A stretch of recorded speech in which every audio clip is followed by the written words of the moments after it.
All right, so here we have a chest radiograph of a neonate. And looking closely at this image, the first thing that strikes us is the non-visualization of the proximal humeral epiphyses. This is a key indicator that we're dealing with a very young patient, likely premature. So, straight away, that sets our mindset to conditions more commonly seen in premature infants. Moving to the lungs, they appear to have reduced volume bilaterally. Now, this isn't surprising because lung immaturity often leads to conditions like respiratory distress syndrome, RDS, which we're thinking about here. And confirming that idea, we can see diffuse granularity throughout the lung fields. This appearance is classic for RDS.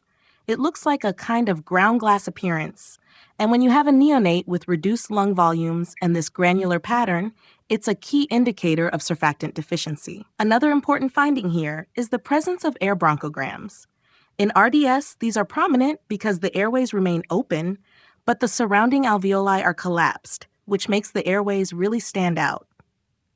You'll notice there's no convincing pneumothorax or pleural effusion, so we can rule those out for now. The heart contour and cardiothymic silhouette appear within normal limits. It's always crucial to check the heart and great vessels in these cases, because congenital heart disease can sometimes coexist with pulmonary pathologies, but here there's nothing abnormal. We can also see a nasogastric tube in situ, and it's in an appropriate position, so no concerns there.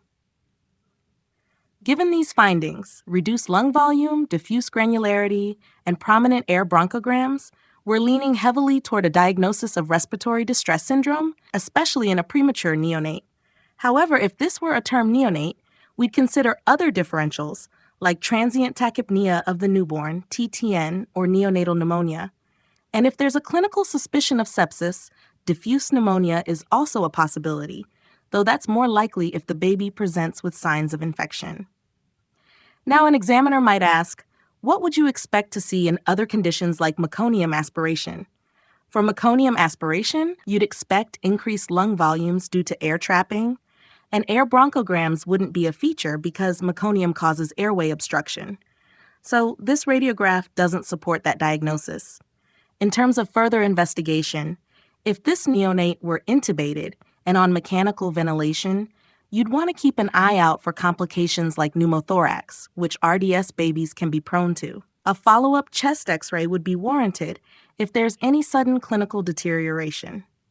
So to wrap this up, this chest radiograph, with the clinical context of prematurity and the radiographic features, strongly supports a diagnosis of respiratory distress syndrome.